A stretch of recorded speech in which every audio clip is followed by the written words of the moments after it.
Welcome to the UP Notable Books Club, brought to you by the Upper Peninsula Publisher and Authors Association.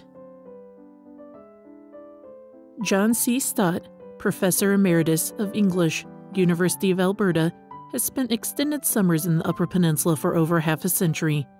He's the author of 5 beer travel guides, including the award-winning Island Craft, Your Guide to the Breweries of Vancouver Island, as well as 2 other books about Michigan's Upper Peninsula, Paul Bunyan in Michigan, Yooper Logging, Lore and Legends, and Summers at the Lake, Upper Michigan Moments and Memories. He spends the cold, snowy months in Albuquerque, New Mexico. His beer blog, www.beerquestwest.com, includes frequent updates on the breweries he has visited. All right. My name is Victor Volkman. I am the current president of UPA, Upper Peninsula Publishers and Authors Association. And I would like to remind everyone there's still, actually, we're still getting registrations for our spring conference, which is Saturday, May 18th. It's a week from Saturday. We're going to have 2 tracks, one for technical aspects of writing and one for the marketing aspect of writing. Doesn't matter what kind of writing you're interested in, whether it's children's books, romance, all kinds of things. Even if you just have writer's block, we have 2 tracks just on getting you back writing again. So it really is something for everyone. And head on over to uppaa.org and you can register. You don't have to become a member. You can just register as a non-member, show up, and we'll be happy to have you. Oh, good.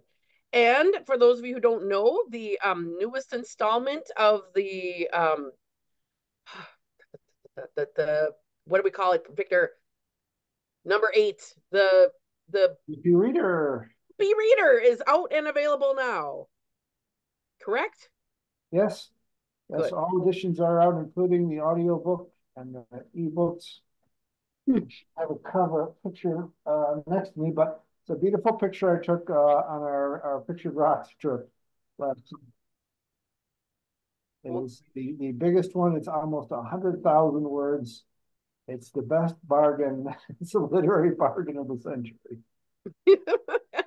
Well, I know, and they go out, that's one book here at the library that goes out all the time. A lot of people really enjoy reading those. So we have a lot of, we have another fellow writer here tonight with us, and we've got some of our, Lori, who's one of our constant, has one of our better attended, has a good attendance record.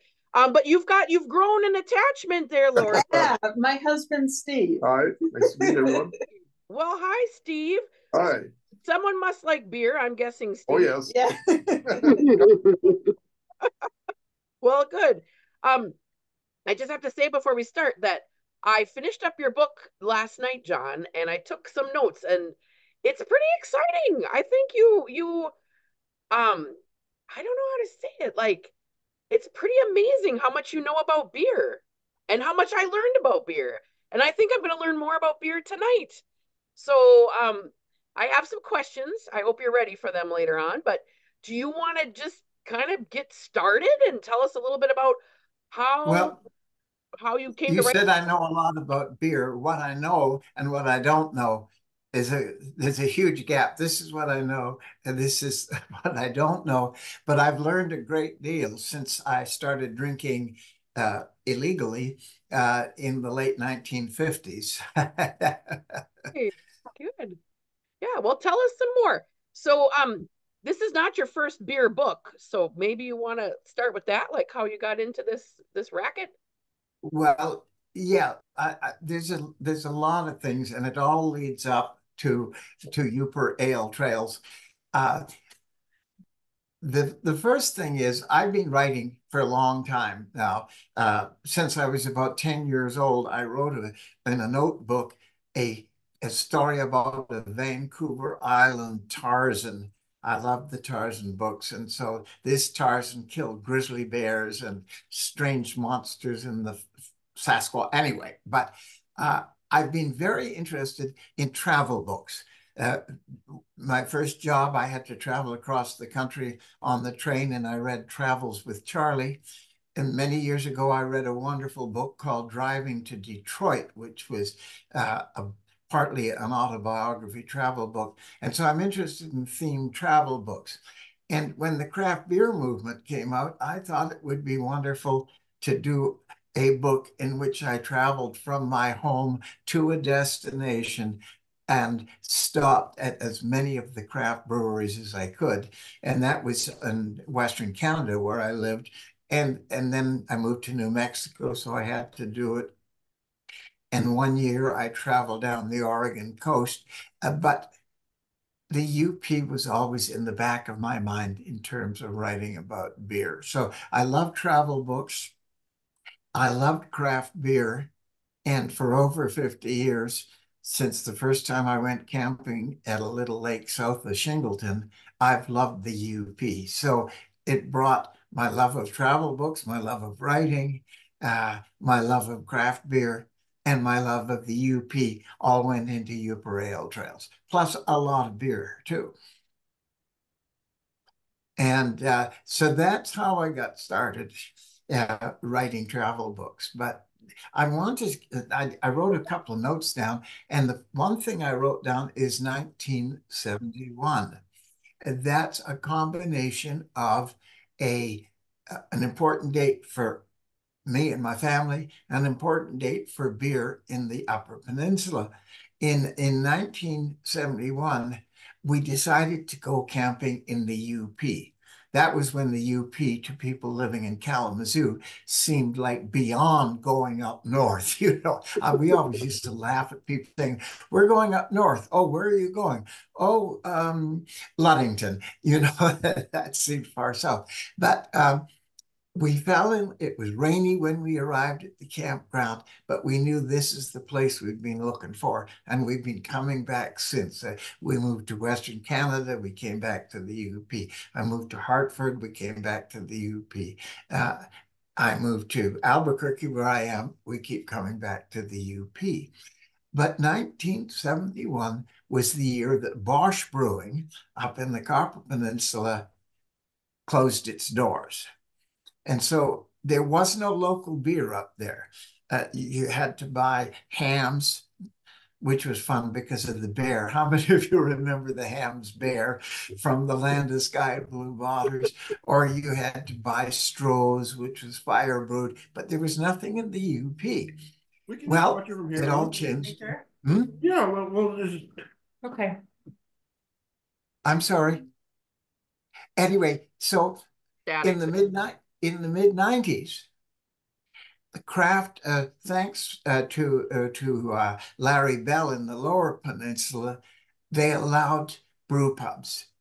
And so Escanaba, Hereford and Hops, Veerling in Marquette, Lake Superior in Grand Marais, and Tequamanon Falls Brewery at the park. And you could get local beer. But unless you had a growler, you couldn't take it home. And then to me, what was one of the most important things is the starting of Can Brewery by Keweenaw Brewing up in Houghton. So many people have told me, including some brewers, that when they discovered local beer, Keweenaw beer that they could buy and take home, they discovered they wanted to become brewers. So you in the mid first decade of this century, you get Keweenaw, and then it explodes. You get Black Rock, you get Upper Hand, which unfortunately Upper Hand is owned by Bell's, which is owned by New Belgium Brewery in Colorado, which is owned by Lion Brewery, which is in Australia, which is owned by Kirin Brewery. But you get so many, and now I made a note down here that within 90 minutes drive of my cabin, there's a brewery, not one, but 16 breweries. And then there are some further afield, close to Crystal Falls, there's Alpha, there's Sioux Brewing, there's Les Chenaux over at your end of the country, Sioux. And you can go almost, not everywhere, but most places and find a brewery within an hour of you. And that's one of the great things. But the other thing is it's just not beer. When I was young and learning to smoke a pipe and appear wise, that's called being an undergraduate at the university, and drinking beer to be wiser, we just drank beer. And when we asked for what kind of beer, we named the company. I'll have a Bud, or in Canada, I'll have a Molson's. But now when I order beer, I order a style. And I think that's so wonderful. It's just not beer. There's so many styles. In fact, in the book, I counted 45 different styles of beer being brewed in the Upper Peninsula. They range from the things you'd know about, like IPAs and stouts and pilsners, but there's Goses, wonderful German-style sour beer. There's Saison from Eastern France. There's so many wonderful different beers, and they're really good versions that you can get in the Upper Peninsula. So it's gone from beer to what kind of beer, and good beer. And the other thing I wanted to say is drinking beer has become craft beer is an experience, especially if you go. I mean, to Alpha or to Veerling. When you go to Veerling and you can look out at the pier. You can go to Quamanon Falls. You can take a walk down to the falls. You can go to Sioux Brewing and sit up on the deck and watch the boats go by. And Alpha, you can sit out and look at the circle, and so on and so forth. And the buildings are interesting buildings. And you, when you're in there, there may be local art on the walls, and there may be music, local music. And one brewer told me, he said, we don't have TVs in here because we want people to talk to each other, not just to the person they came with, but to the guy down the bar. And last year when I was touring, I met so many interesting people, not just locals in the various places I went to, but there was a honeymoon couple that came to East Channel Brewery in Munising, and they were on their honeymoon and they were going back to Holland. And they decided to come in and have a local beer and buy a copy of the book to take back. And we had a wonderful conversation about craft beer and Holland and beers there. And they didn't like Heineken, they liked their local brewery. So it's going to a brew pub is an experience.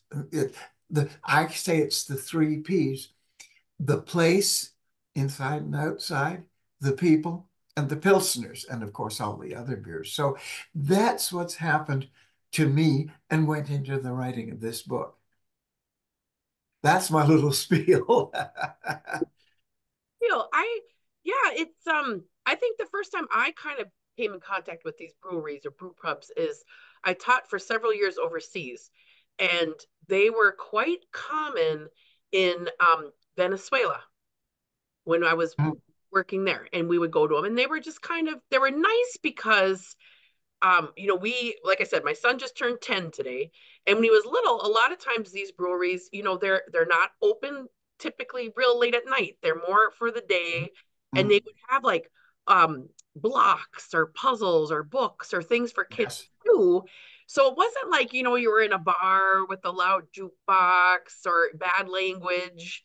It was kind of a nice place. You could just have a drink, and, they would have popcorn or something, and your kid could kind of play a little, and there'd be other little kids too. So it is kind of a whole different experience. And I think you do a great job in the book highlighting how all these different breweries and what they were like.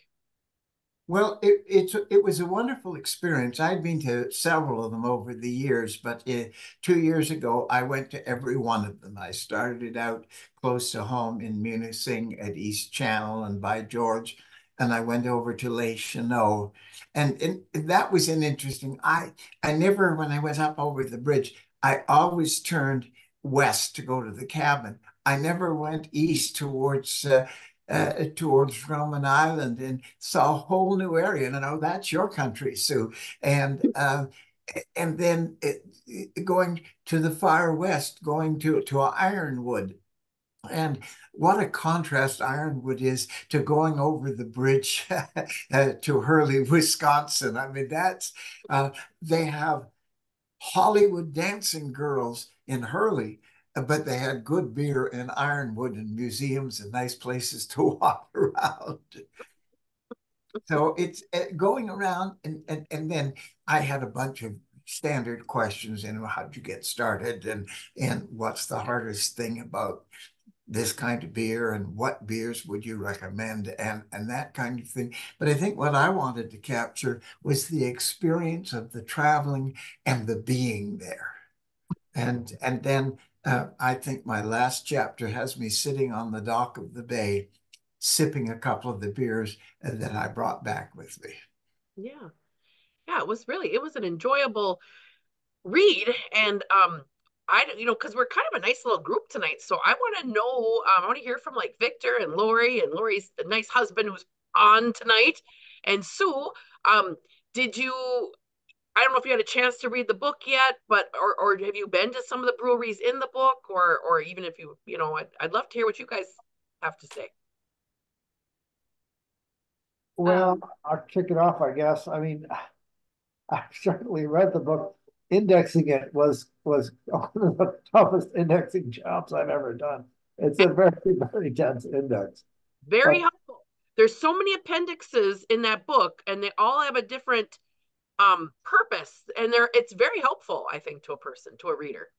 Yeah, well, we thought a lot about, what's the pertinent stuff that you want to know? Can I eat there? What do they have besides beer? That kind of thing. And then I developed the maps.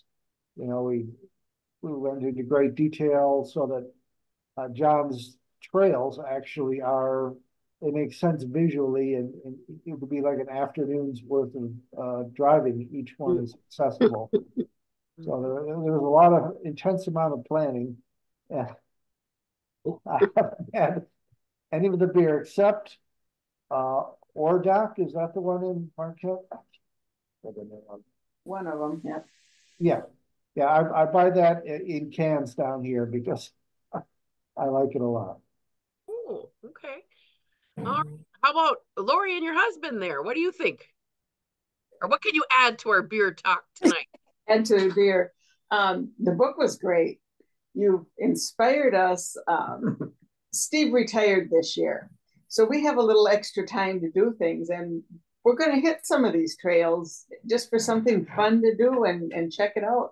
You gave us a list of things that we want to do. Right. We haven't been to a lot of these, even though we're living in the UP all our lives, and it's now I got more time to kind of, like you said, hit the road and kind of enjoy the sights and sounds, and and the beer.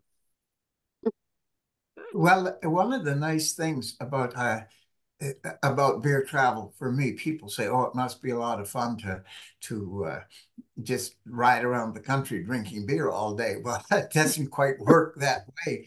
But the traveling, and then the ale at the end of the trail, and have a nice meal, or just even a single slice of pizza, and enjoy the wonderful beers. Yes. And it's And interesting. where are you traveling from? Manistee. Oh, that's right. Yes. Yeah. Yeah. So I understand there's a new one opening up in Gladstone in just sometime this summer. So there's another possibility. Another one that's close to us. And I like trying to figure out what type of beer I like, because there's some I like, some I don't like. You never know what it is, but the book has been very helpful explaining what each style is.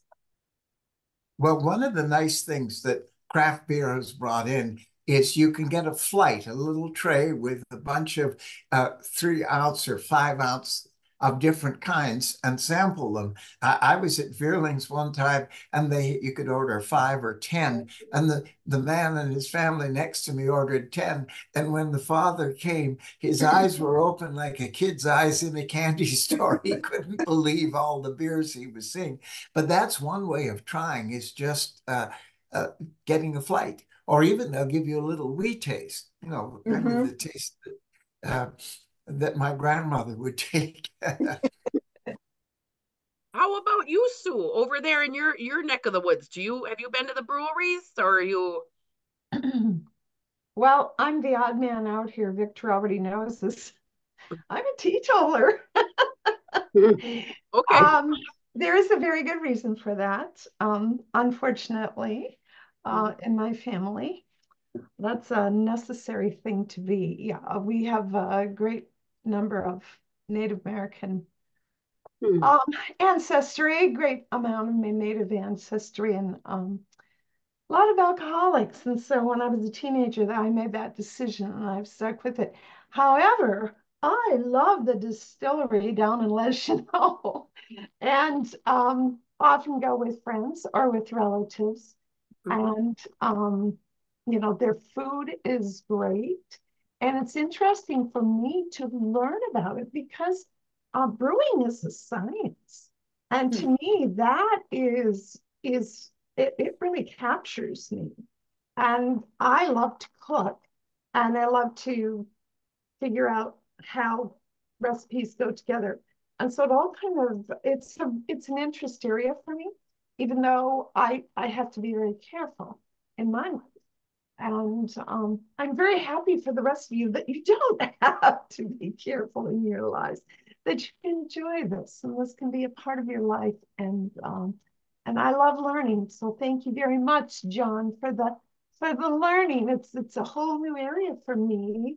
I know I for Christmas one year, I got a bread mix. It was a beer bread mix. And so I went to our local little grocery store, just about a mile away from my home, walked there and said, I don't have any beer, but I want to make this bread. What kind of beer would you think I should use? Well, this was before the craft beers or anything.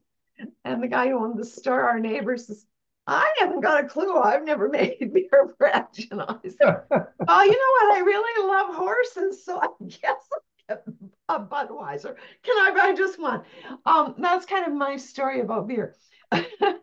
But you know, Sue, one of the things that's interesting, a lot of these places, a few of them anyways, I know in other places this is the case, they make their own sodas or pop. Yes. I must tell you something. Down here, they don't say New Mexico, which bothers me. And they say Coke. They said, do you want a Coke? And I said, yes, please. And they said, what kind?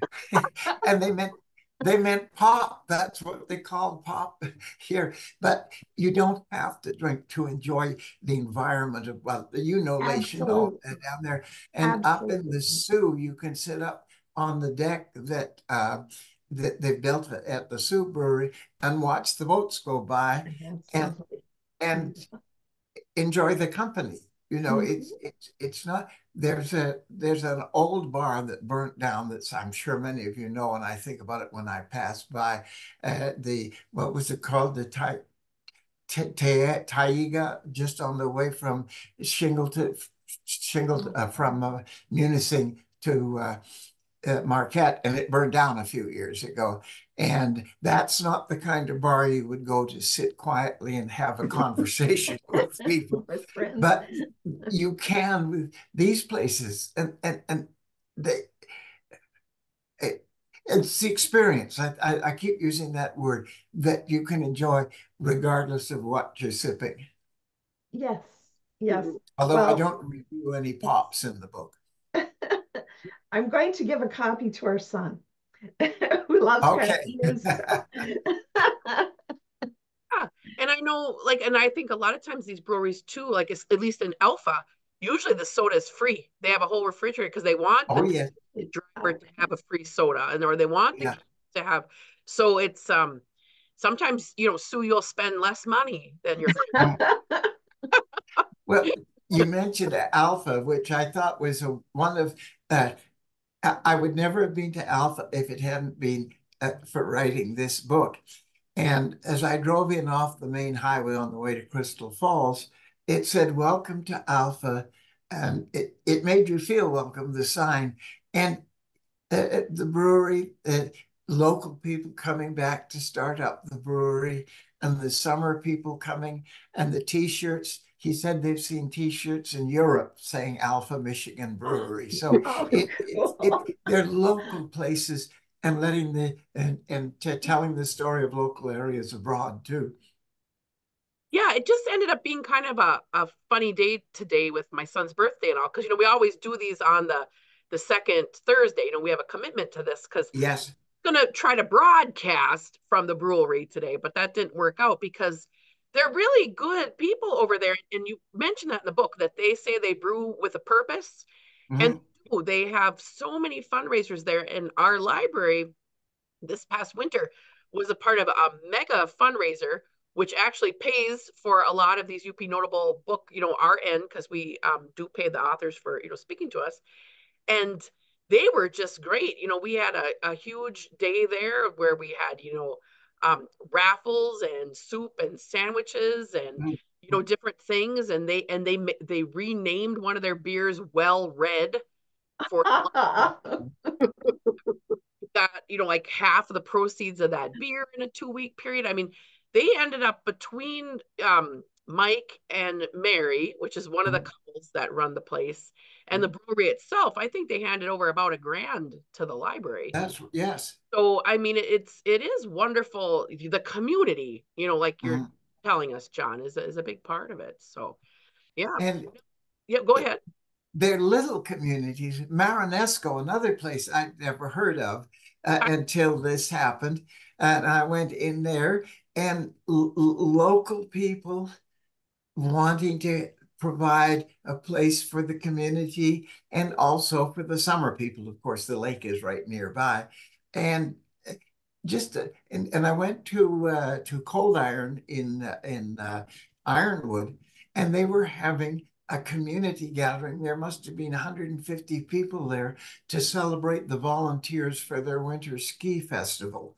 And that happens everywhere. Not the winter ski festival, but as craft breweries, it's a gathering place. We're pretty lucky tonight. We got some more people hopping on. So we have Nancy there and Alpina. And, we're lucky tonight, Nancy. We got such a small, intimate group. It kind of feels like being in the brewery, like a nice little here. Did you get a chance to read the book, Nancy, or do you I've not had a chance to read the book, and I'm down here under the bridge, but I've got a Yooper from Escanaba sitting right here, so I'm sure he's visited some of those breweries as well. Well, to your Yooper friend, I've always loved going to Hereford and Hops down in Escanaba.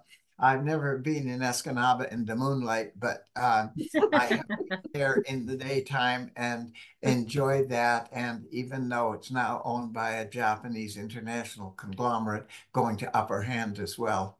But you still, at Upper Hand, you can only walk over to the airport. At Hereford and Hops, you can walk all the way down to the lighthouse and back.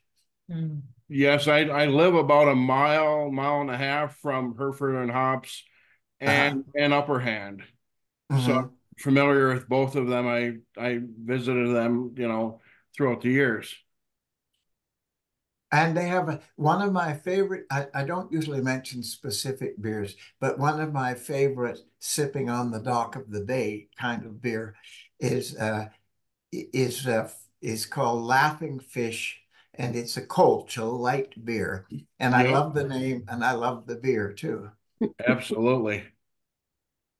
And the names, I should say, I didn't say much about the names here, but some of the names are so wonderful. Like there's one called Batter Up Beer, and that's a Pilsner that's got blueberries and maple syrup in it. and it's sort of supposedly a beer to drink with pancakes. That's from By George. And there's silly names.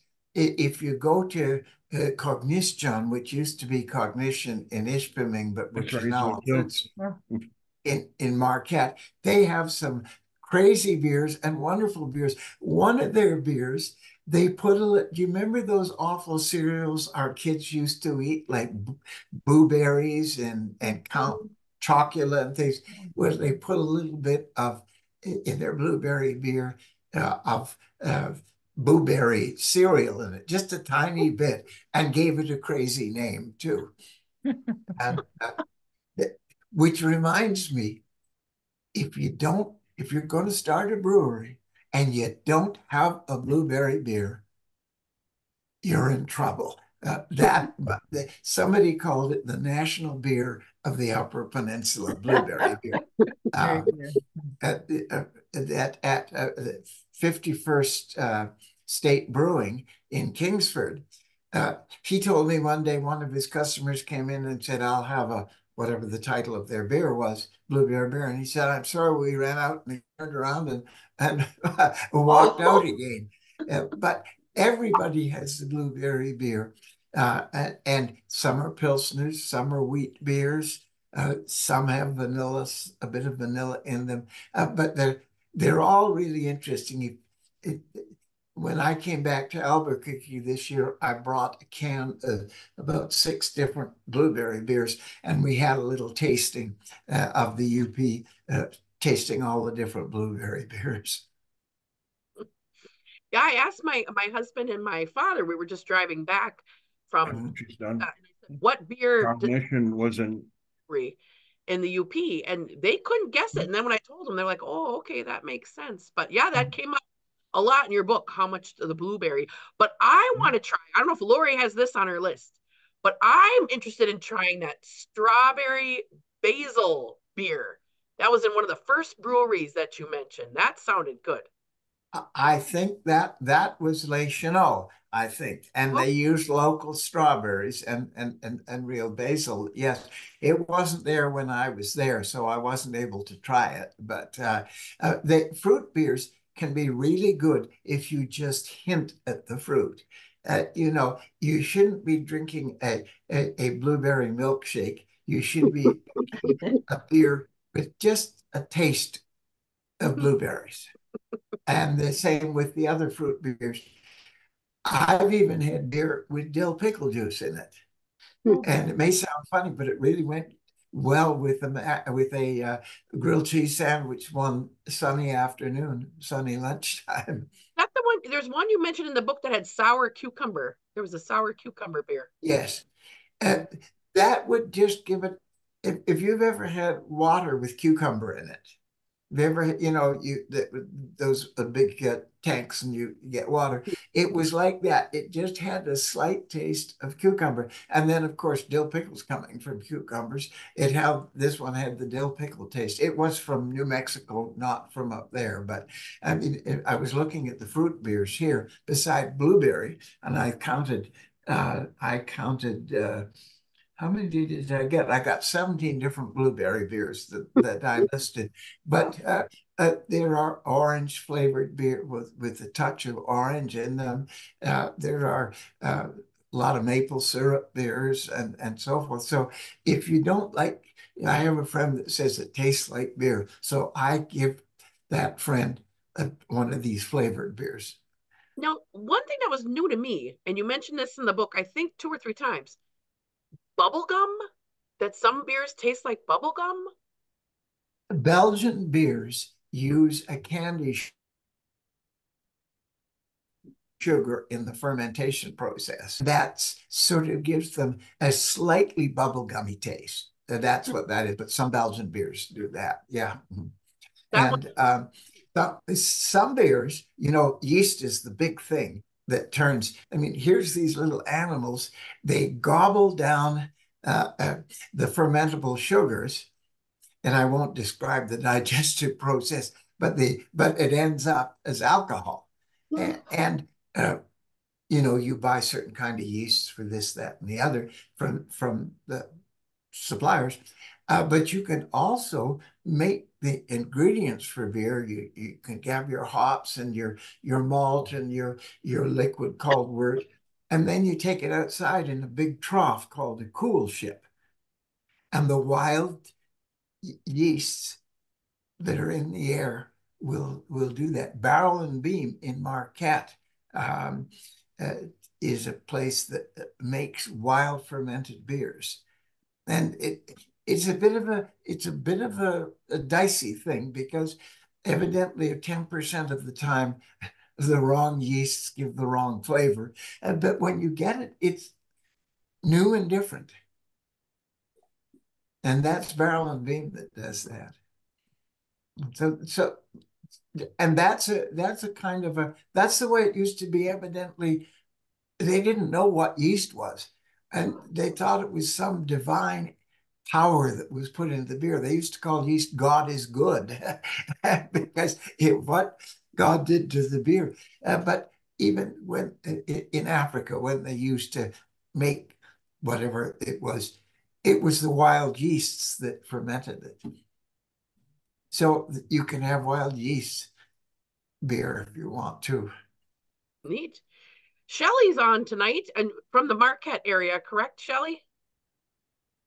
And this was talking about community. I'm so glad for our little UP Notable Book Club, because the other day I was listening to public radio, and then one of the day's sponsors was Shelley, and I was just shocked because I knew her. You know, our world was a little bit smaller. Like, they said the name, and I immediately knew, I had a name with a face, and I was like, wow.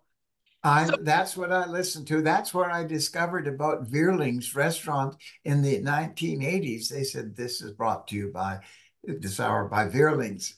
And that's where I had my first craft beer in the UP too. So Shelley, have you had a chance to read the book yet? No, I did not. I know from previous times that if I didn't get to the book yet, sometimes I can get information to know whether, yep, I really want to read that book. So I was kind of hoping to hear what other people had to say about it. And I'm not a beer drinker at all. So, this would be knowledge for me to share with other people.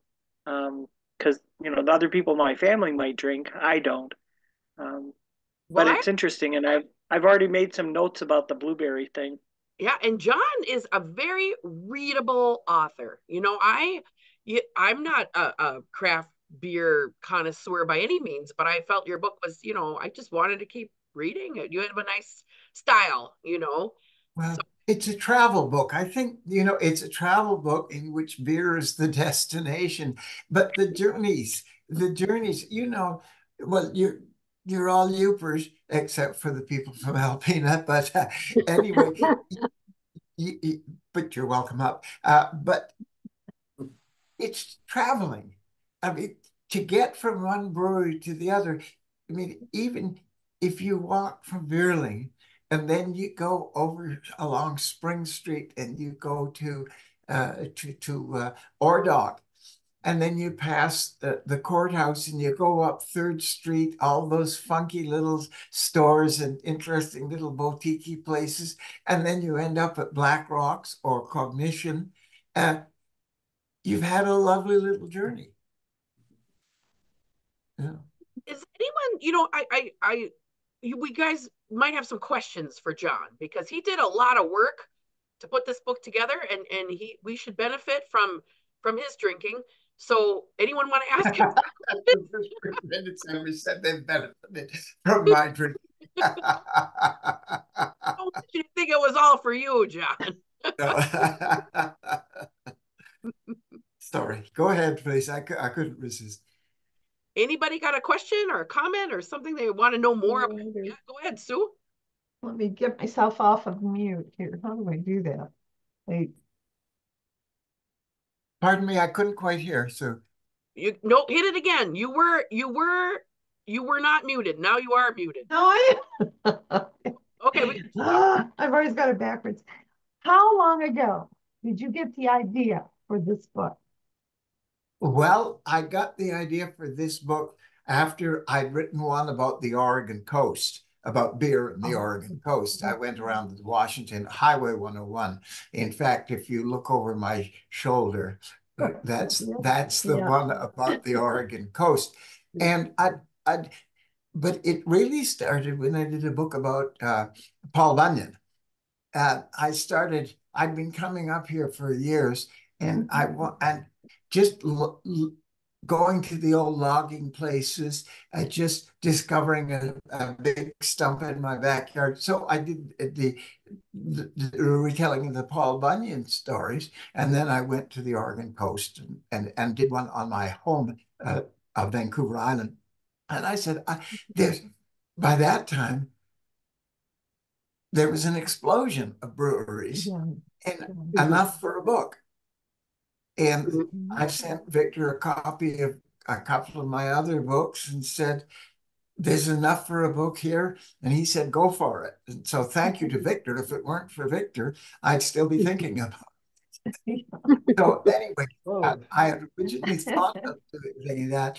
I'd originally thought about it in 2017.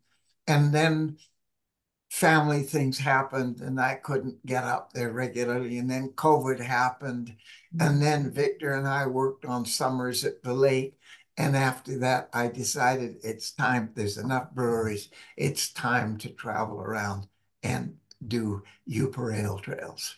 So I guess it was, it started and seriously about 7 years ago, and the writing, it was 2022 when I did my tour. And did you do your tour? Did you do your tour all in one summer?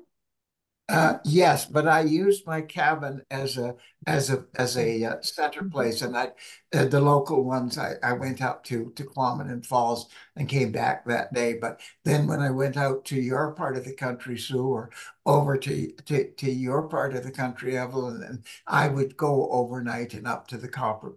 Okay. But I do about 3 a day, not drinking, talking, writing, and listening. If I did done 3 days of drinking, it would work. But I wanted to tell you 2 funny things that happened. One is that a fact I learned that the best-selling beer in the Upper Peninsula is Busch Light. And the only 2 places in the UP that it isn't the best-selling beer is in Marquette, which has Northern, and Houghton, which has Tech. But the other thing I remember, I was going down to town, down to Manistee, and I stopped at the little gas station just on the way into town from coming up on 94. And I went in, and a guy came out and he had a 24-pack of Busch Light. And he said, I got a lot of yard work to do today. So, but now, so he got his Busch, and then I went to do an interview at Flatiron Brewery. So just different sips for different folks, I guess. Other people want to share some beer experiences? Well, all of this is just it's reminding me of a story that I remember back in high school. One of my teachers told a story about that. I don't know how well known this is, but I guess in the 1970s, the United States government felt that the Upper Peninsula couldn't possibly be drinking as much beer as that was being sold. And they did a 1-year undercover, sting operation, because they really felt that, beer and alcohol was being, transferred over to Canada. And they found out after 1 year that, if anything, maybe some of the Canadians were bringing beer here, that we were definitely. Yeah. I always think of that when we talk about this area and its love of alcohol. I think it's gone back a long way, and your book adds to the canon of it all. Well, one of the things about craft beer, and I think about what I see when I go into the craft breweries here is they say, please respect our 3-beer limit. There's a sign up. So this is not somewhere where you go and then hope that the state troopers don't catch you as you're driving back home late of a Saturday night. It's a place where you enjoy the beer, you enjoy the food, you enjoy the view out the window, and you enjoy the people. And that's what I like about it. And I was just because we're reading this book, I was in well, it used to be Econo Foods in Iron Mountain. And just yesterday I was in there and I thought, well, let me just kind of see how much beer is, craft beers. And so many of the breweries you mentioned in this book, even Barrel and Beam, they all had beer that you could buy. So much of it in different flavors. And it was kind of surprising to me because it is pricey. That's why I think it'd be good to go to the breweries to kind of taste them and see what you like. Yes. Oh, yes. Take a guess. Well, if at the back of the book, there's a list of all the different brewery beers available in the different styles. And I realized that I'd have to spend 2 years, winter and summer there, having 1 beer a night to work through all those beers that you, Victor, had to put in the index. But wild names too. Oh, they're wonderful names of the places, yes. And beer can art. If you get a can of beer, look at the artwork. There's some really clever artwork going on beer can labels. And local artists, I know By George in Munising, whenever he comes out with a new beer that he's going to can, he has one of the local artists design a can. So I mean, so that's another plus. You got artwork to look at while you sip your beer. I wrote that one down because it sounds really neat. Like if you go to that By George and Munising, they have the posters, I guess, up all inside the brewery. Yes. Yeah. And that would be, I think it'd be kind of neat just even to see the posters. Oh, yes, it is. And you can get good food everywhere too. Not everywhere. I don't mean it's not bad food, but not all places have food. But Beerling, for example, one of the classic old restaurants, a lot of great pizzas. In fact, 51st State Brewery in Kingsford, we know that's the Italian center of the UP. Their pizza was voted the best pizza in the county. So you can get great food too.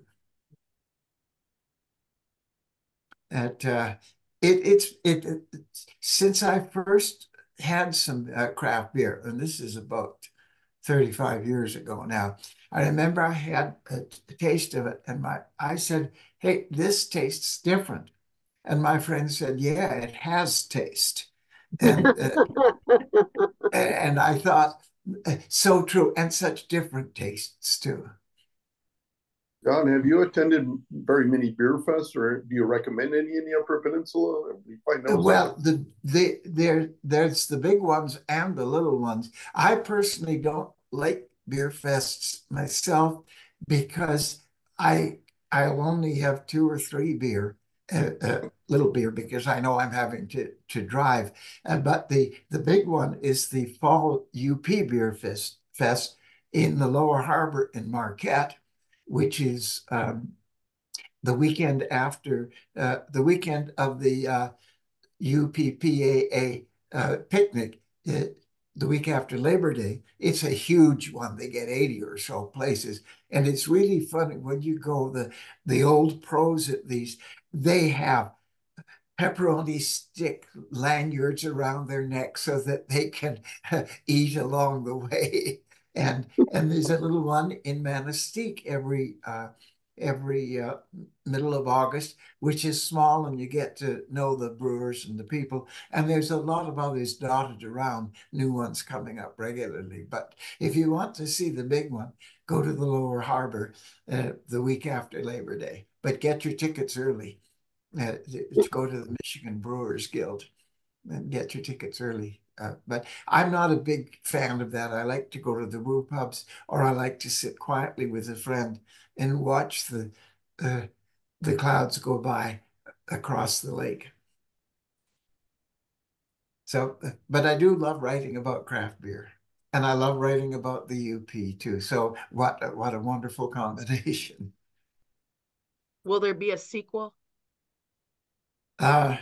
We've discussed a few 99 things. bottles of beer. Yes, Victor, you can tell what's happening to Upper Ale Trails. Oh, well, I just thought, we've been talking to John about, you thought about maybe a Kalamazoo area book, right? And then you were thinking of maybe a New Mexico area book, is that right? Well, we're pausing on that, but the Upper Ale Trails, one of the great writers, the UP history hunter, Michael Klassen, is doing updating the book regularly. So I just knew I will be 85 in a few months, and I knew I just couldn't go roaring around the countryside every summer. So he's going to do that. And but I am writing essays about the little cabin in the big woods, which is where I sit and pretend I'm thinking profound thoughts. So there is a sequel. It'll still be Upper Ale Trails, but somebody else will be sipping the beer for me. Well, and I may do something farther abroad, but poor Kalamazoo got hit. That place, the express place was just a mile from where we used to live that got devastated the other day. So, but anyway, we'll have to see. Yeah, good. Any other good questions, comments while we have the beer expert here? Well, Lori, I want to know what else is on your list. Where else were you guys going to try to hit, or what interests you in the book? I'm going to go when I'm back next week. I'm going to start writing more essays about life at the lake. One of the things I noticed was thinking about the other day is that right outside at the end of the dirt road, there's an enormous stump, which was probably a white pine that was logged off 150 years ago, maybe. And it was probably 200 years old then. And then I walked down to the Stutz Creek, and that was one of the places where the logs were floated down. And so I'm wondering, some of you may have read a book called Paddle to the Sea, a children's book about the travels of a little canoe. And there's another one called Tree in the Trail by the same author. And I'm just going to write an essay imagining what the tree saw and then where it went as it was chopped down, skidded to the Stutz Creek, went down to the mill in Manistee. And then, is there an old house or barn somewhere in Iowa that has the lumber from that tree, the stump of which is behind my house? So that's what I'm working on right now. Not a whole book about the tree making it down the Stutz Creek, but just thinking about a place that has such a history. And I was saying to you, Victor, it's like a ripple effect. The more you get to know a place, the deeper it becomes. It's like a three-dimensional spreading of ripples. And I love finding out more things about that. Some of you know Deb LeBlanc, who did the pictures for the Summers at the Lake. That's her picture on the cover there over my shoulder. She can take you for a walk along the boardwalk in Manistee and show you things that you never would have noticed before. What this little divot meant about a bad winter, or why this is an invasive species, and so on and so forth. So you just keep learning and learning and enjoying the learning, and then getting to think about it as you sip on the dock of the bay. Enjoying it. So you follow your Upper Ale Trail to the lake. I guess that's what it is. Well, that's just what I was going to say. Like to Lori and her husband, I know they might be heading out. If you do come to Alpha, you're not far from the Crystal Falls Library. So, let me know and we can meet. I will certainly, yes. Yeah. I'm going to do not as much traveling this year, but a little bit more writing. Oh, and blueberry picking. That makes that I just read that the Ojibwa people have a ceremony for the first blueberries they pick. Minonin, they call it, and the July is minimum gises, which is the blueberry harvest period. And they used to start little fires in little patches to make the blueberries grow. So I love bringing the blueberries back to New Mexico that I pick a mile from the cabin. And at Christmas morning, we have blueberry muffins from the UP. With that beer? You drink that batter up beer too? Unfortunately, it does not last till Christmas. Oh, good. But one last thing I would like to say, and I want to thank the Upper Peninsula publishers and authors. They've created such a fertile ground for writers. I mean, I've written textbooks and things, but things that the students had to buy. That I don't know whether they ever read them or not, but I'm getting to write what I want, and I review some books for Victor, and people are writing, and I'm exploring through the words of the books. So many parts, so many UPs. I mean, so many different wonderful places, and I thank the UPPAA and the Crystal Falls Library and all the people that spread the good word. Mm-hmm. Thank you very much. Nice, Brandy Thomas and Victor, how they get these, she cleans up these talks and she puts them on our, so people can watch them on YouTube. Because a lot of times people will write me and say, oh, I can't come tonight, but, I'll catch the recording. And so that's really nice. Oh, thank you. And do enjoy, I know, Sue, you won't, but enjoy the brew pub while your friend sips a good blueberry beer. And thank you all for coming. I'm sorry I can only see you as little pictures on the screen, but I will think of you as I sit there next 2 weeks from yesterday having my first UP beer of the season. Good. Yes. And this is a pleasant book to talk about because next month we're on to murder, right, Victor? Murder at Mackinac Island. So most foul. So we're totally switching gears next month. Are you calling it Murder by Fudge? No. Okay. Grim. I have the book with me. Somebody checked it out of the library. I don't remember the title, but I'll send it all to you guys tomorrow. Grim Paradise or something. Yeah, Grim Paradise. That's all you need to remember. Grim Paradise. Yes. From the Uper Trails to Grim Paradise. So we're definitely diverse. Take care. Well, thank you very much. And Victor, we'll see you in September. Absolutely. Good night, everybody. Thank you. Thank you. Take care. Nice to meet all of you. And really, looking to you, John, you sure don't look like you're going to be 85 to me. It must be the beard. You should see me tomorrow morning when I crawl out of bed and get the newspaper at about 7 o'clock. I try to do it before it gets light so nobody sees me. All right. Have a good night, everybody. You've been watching the UP Notable Books Club, brought to you by the Upper Peninsula Publisher and Authors Association. To join or for more information, please visit us at www.upa.org or www.upnotable.com.